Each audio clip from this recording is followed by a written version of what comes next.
ये क्या गुस्ताखी है? तुम लोग मुझे भीतर जाने से कैसे रोक सकते हो? क्षमा कीजिएगा मुख्य महारानी, किंतु इस समय महाराज महारानी के साथ कक्ष में हैं।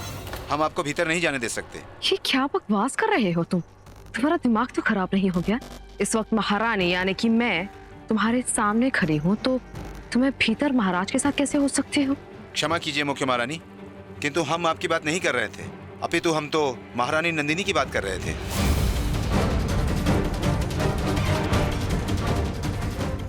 लेकिन ये कैसे मुमकिन है?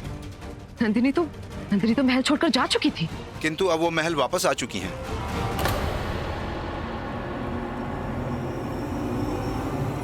मुख्य महारानी, इस विशेष मदिरा का क्या करना है? क्या इसे महाराज के पास ले जाया जाए?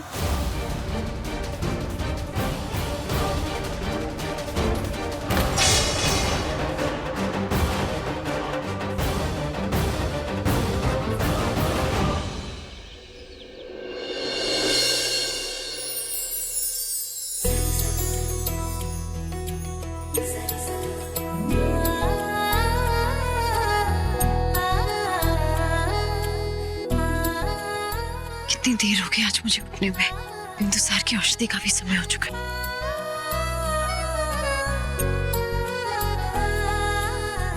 बिंदुसार। दासी, दासी, दिन इतना चढ़ गया है, तुमने मुझे उठाया क्यों नहीं? महाराज ने आपको उठाने से मना किया था महारानी। ठीक है, परंतु युवराज बिंदुसार कहाँ पर है? जी, युवराज को महाराज सवेरे ही अपने साथ भ्रमण के लिए लेके गए हैं।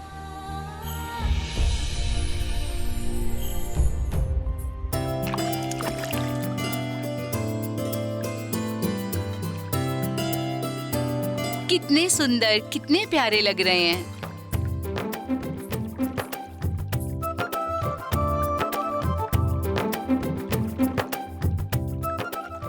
क्या हो रहा है ये? क्या चल रहा है?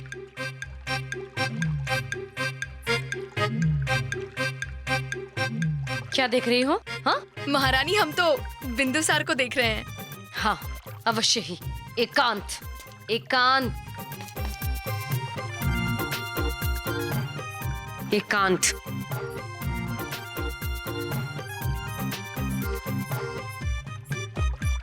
एकांत।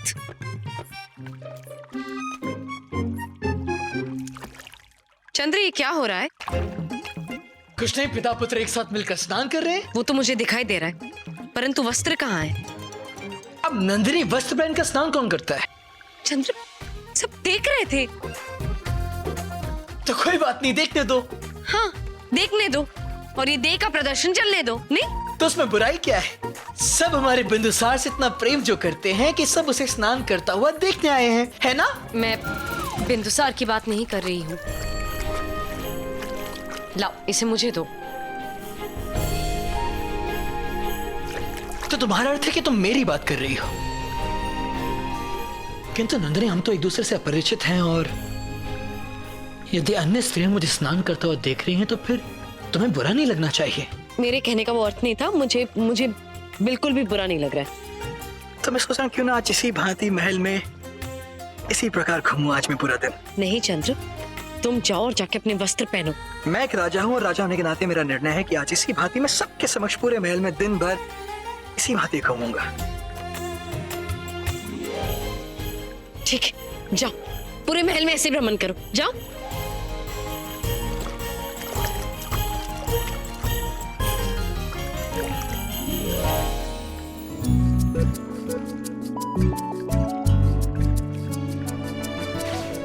चंद्र,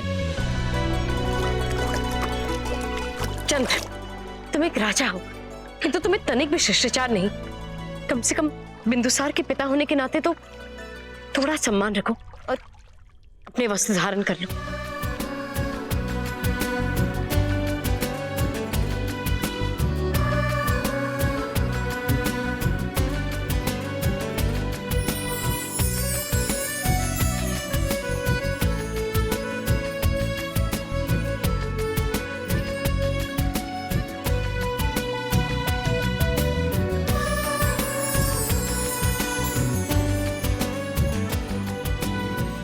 फिर क्या हुआ? फिर वो स्नान तालाब से बाहर निकले हाँ। और अपना अंगोछा उतारा। अरे बोल नो, क्या हुआ? माँ क्या कर रही हैं आप? एक और शब्द नहीं सुनना चाहती हूँ मैं। तुम इसकी बात नहीं सुनना, जो बात है ना मुझे बताओ। ये तो बूढ़ी हो गई है। माँ अब बस कीजिए। माँ, दादी, एक शुभ समाचार है। नंदिनी महल लौट आई है। ओहो, तुम लोग ना चैन से ना कुछ सुनने भी नहीं दोगे। तू जा, बाद में बताना। जा जा जा, जा। हाँ पुत्री, हमें ये बात पता चली और ये बहुत ही शुभ समाचार है। परंतु एक अशुभ समाचार भी है। अब क्या हुआ? नंदिनी चंद्र से रुष्ट है। तुम इतनी चिंतित क्यों हो रही हो? अरे ये तो हर प्रेम कहानी में होता है। हमें तो बस सिर्फ ये देखना है कि हमारी नंदिनी चंद्र के करीब जाती है कि नहीं, बस, और कुछ नहीं। मुझे तो लगता है इस बार मेरी पुत्र की विजय होगी। पहले नंदिनी अपने प्रेम को प्रकट करेगी, देख लेना। नहीं, मुझे तो लगता है चंद्र करेगा, देख लेना तुम। देखते हैं। देख लेना। राजमाता की जय हो। महाराज ने सभी को दरबार में एकत्रित होने का आदेश दिया है। आइए दादी जी। देखो नंदिनी, कुछ भी हो जाए लेकिन किसी भी बात के लिए जल्दी से हाँ मत करना।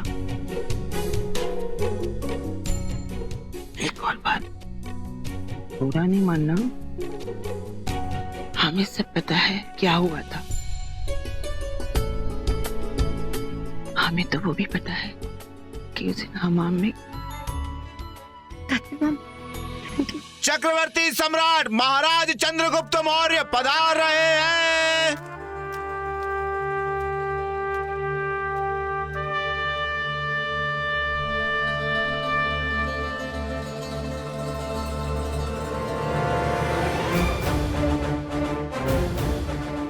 मैं आज आप सबके समक्ष एक बहुत ही महत्वपूर्ण घोषणा करना चाहूंगा।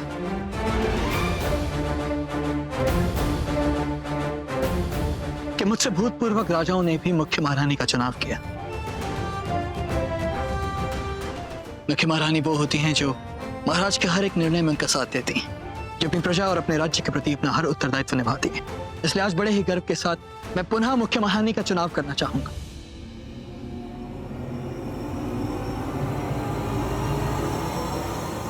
इसलिए आज मैं आप सबके समक्ष प्रस्तुत करता हूं मगध की मुख्य महारानी, महारानी नंदिनी।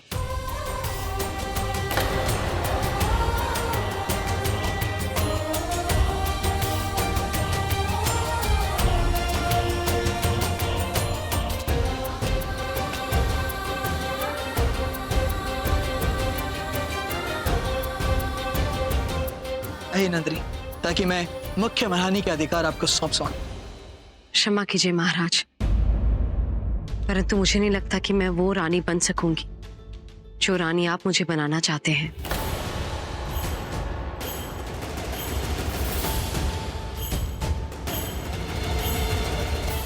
मैं केवल एक माँ हूं और एक माँ ही बनकर इस महल में रहना चाहूंगी।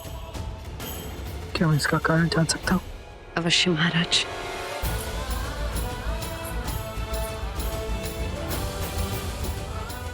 क्या आपने कभी ये जानना चाहा महाराज की एक स्त्री क्या चाहती है? ये पद तो केवल एक रिक्त स्थान है जहाँ पर बिना एक स्त्री की अनुमति लिए, बिना उसकी इच्छा जाने भर दिए जाते हैं। यही पद आपने मुख्य महारानी हेलेना को दी थी।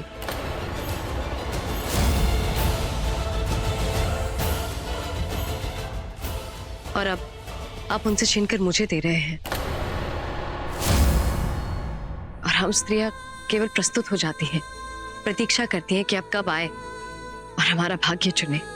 मुझे क्षमा कीजिएगा महाराज, परंतु मगध की महारानी होने के नाते मुझे ऐसा लगता है कि मुख्य महारानी हेलेना मुझसे कहीं अधिक कुशल और योग्य है इस पद के लिए।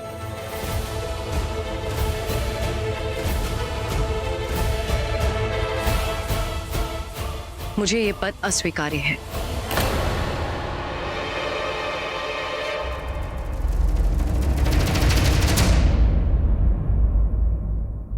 एक ऐसा पद जो आप कभी भी मुझसे छीन सकते हैं और फिर वापस मुझे दे सकते हैं, ऐसे पद की मेरे जीवन में कोई मूल्य नहीं। मैं एक ऐसा जीवन जीना चाहती हूँ जहां पर मुझे किसी पद की आवश्यकता ना पड़े। मुझे नहीं लगता कि मैं मगध की मुख्य महारानी बनकर प्रसन्न रहूंगी। जब मैं राजकुमारी थी तब मुझे केवल यही भय था कि न जाने कब पिता महाराज पर कोई आक्रमण कर दे। मगध की मुख्य महारानी होने के तौर पर संपूर्ण राज्य के लिए मुझे उत्तरदायी होना होगा।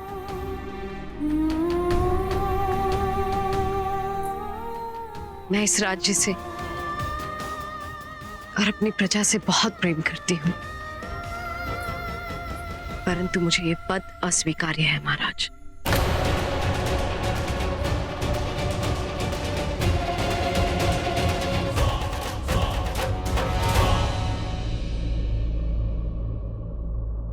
मुझे क्षमा कर दीजिए।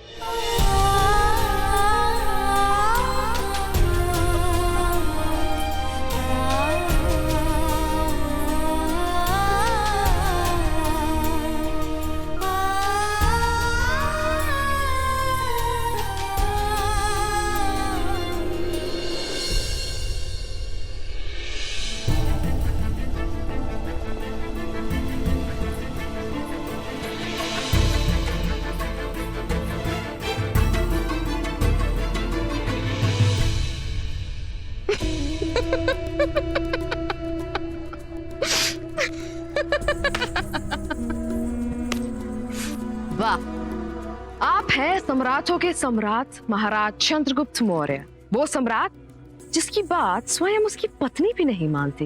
भरी सभा में नंदिनी ने तुम्हें अपमानित किया और तुमने कुछ नहीं किया। चंद्र, तुम मेरे पास आए थे ना मुख्य महारानी का पद वापस मांगने के लिए, और मैंने क्या किया?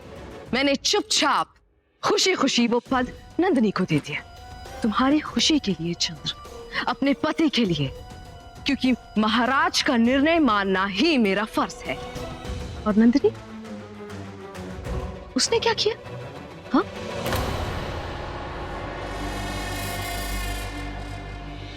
आखिर किस किस्म के राजा हो तुम चंद्र? जरा सोच कर देखो, सोचो। उसने तुम्हें क्या कुछ नहीं बोला और तुमने कुछ नहीं कहा।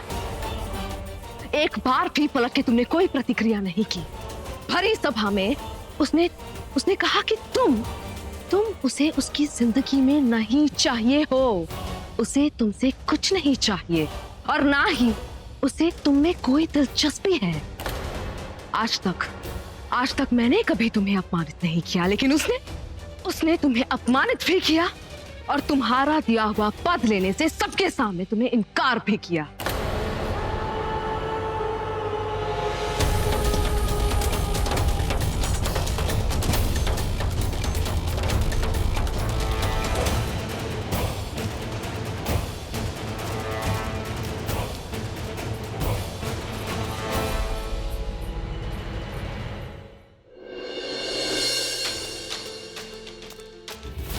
तुम स्वयं को समझते क्या हो? इतना बड़ा अपमान किया मेरा, बड़े दरबार में मेरे द्वारा दिए गए प्रस्ताव को तुमने ठुकरा दिया। मेरा इतना बड़ा तिरस्कार किया तुमने। क्या समझते हो तुम स्वयं को? क्या लगा तुम्हें कि जो तुम्हें अवसर मिला कि मेरे द्वारा मैं तुम्हें मुख्य महारानी बनाऊंगा मगध की, वो इसलिए मिला कि तुम योग्य हो? नहीं, वो तुम्हें इस कारण मिला था क्योंकि मैं तुमसे प्रेम करता हूँ। जिस भांति तुमने मेरे प्रेम को ठुकरा दिया, उसी भांति तुमने इस प्रस्ताव को भी ठुकरा दिया।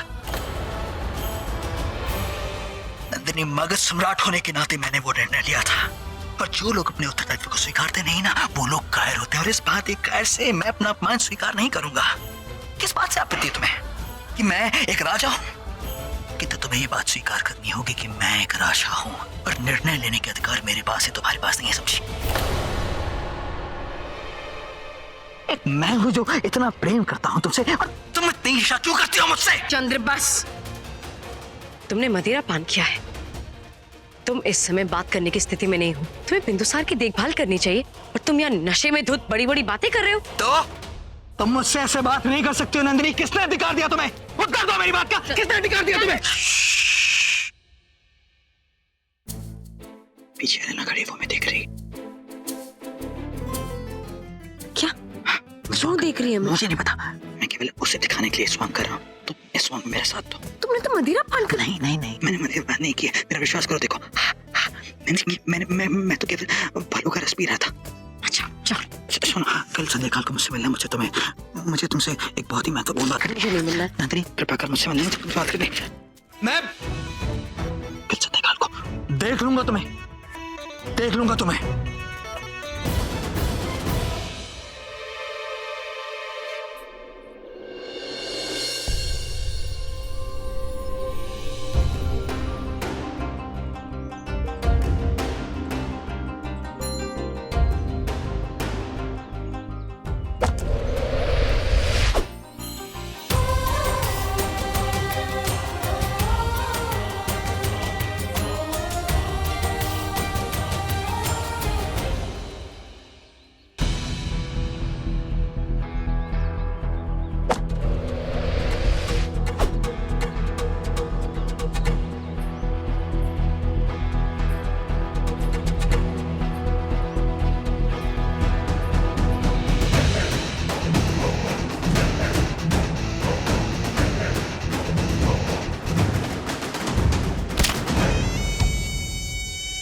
मुझसे आज संध्या काल में मिलो चंद्र।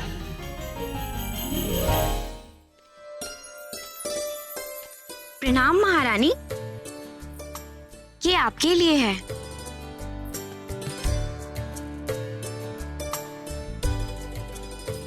इमली,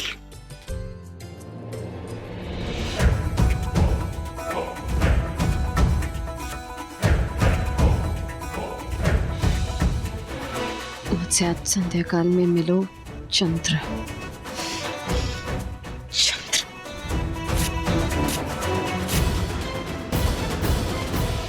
तो उसने तुम्हारी बात नहीं सुनी। मैं गया तो उससे मिलने, लेकिन उसने मिलने से मना कर दिया। स्त्रियों को समझना और संभालना बहुत कठिन होता है चंद्र। माँ, यदि आप बुरा ना माने तो आपसे कुछ पूछना चाहूंगा। पिताजी ने आपके हृदय को कैसे जीता था? हमारे पिताजी इन सब बातों में बहुत चतुर थे। वो कदापि ऐसी गलतियां नहीं करते थे। मैं पीड़ित हूँ, आपका आ रही है। तुमने जो नंदिनी के साथ किया वो क्या था? हो गई भूल, अब सहायता कीजिए मेरी। इसमें सहायता कैसी चंद्र? अपनी हृदय की सुनो और मुझे विश्वास है इसमें तुम्हें विजय प्राप्त होगी। कैसे? हाँ, अपनी हृदय की सुनो, समझे? कैसे? कैसे? एक बात स्मरण है, तुम्हारी पत्नी के कौन से पक्ष को वो नाकार नहीं सकती? एक माँ का रूप। किंतु मैं समझा नहीं। इसी बात में तुम्हारी समस्या का समाधान है। क्यों नहीं समझते तुम? कैसे? कैसे? जीजी, मुझे लगता है आपको जीजाश्री को एक अवसर अवश्य देना चाहिए। मालती देखो, तुम चंद्र का पक्ष मत लो। तुम तो मेरी बहन हो ना। नंदिनी, नंदिनी, वो चंद्र। देखिए माँ, अब आप भी चंद्र का पक्ष मत लीजिए। नंदिनी, चंद्र जंगल गया था और वहां किसी ने उस पर आक्रमण कर दिया और तीर से पूरी तरह घायल हो गया है। वैद्य कह रही थी कि उसके उपचार के लिए कोई भी औषधि नहीं है।